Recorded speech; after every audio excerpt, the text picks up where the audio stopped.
Hey everybody, got an awesome video for you here today. Today I'm bringing y'all along to a very underrated attraction in Ontario, 75 feet underground, Canadian War Museum, open to the public just outside of Ottawa. This is part of my things to do in Ontario.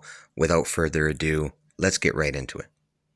In 1958, at the height of the Cold War, Prime Minister John Diefenbaker authorized the creation of close to 50 emergency headquarters all across Canada for the government. These were nicknamed the Diefenbunkers by the opposition political parties.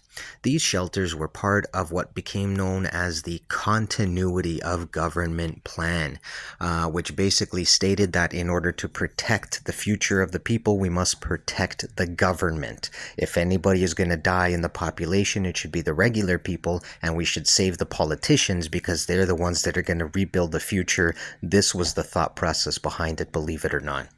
This particular Diefenbunker was built on an abandoned gravel pit outside the township of Carp in Ontario, near the town of Ottawa. Construction began in 1959 and was completed by 1962. The bunker in Carp is one of the largest of such facilities. It boasts about 100,000 square feet, and it is the only one that is in the immediate area of the Parliament buildings in Ottawa. The underground four-story bunker required 32,000 tons of concrete and 5,000 tons of steel. The structure was capable of withstanding nuclear blasts up to 5 megatons. It had massive blast doors at the surface, as well as extensive air filters to prevent radiation infiltration into the building. Although supposedly effective against surface nuclear detonations, the facility was later found to be vulnerable to conventional bunker buster bombs, like you've seen in Desert Storm, for example.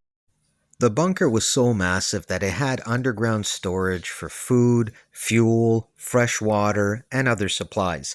The bunker was built to accommodate 565 people for up to 1 month without receiving additional supplies from the outside world.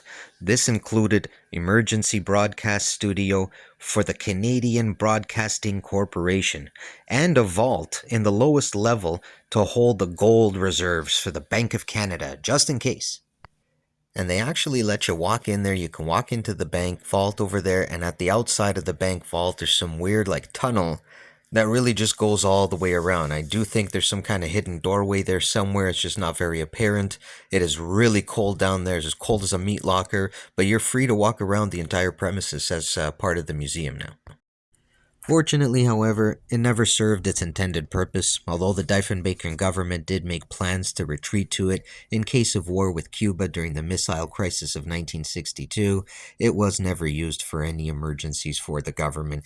It went on to be used as a communications network and for civil defense purposes, and it was a military base for many years as well.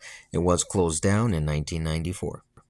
In 1994, the Diefenbunker was designated a National Historic Site of Canada because it is considered to be the most important surviving Cold War site in Canada.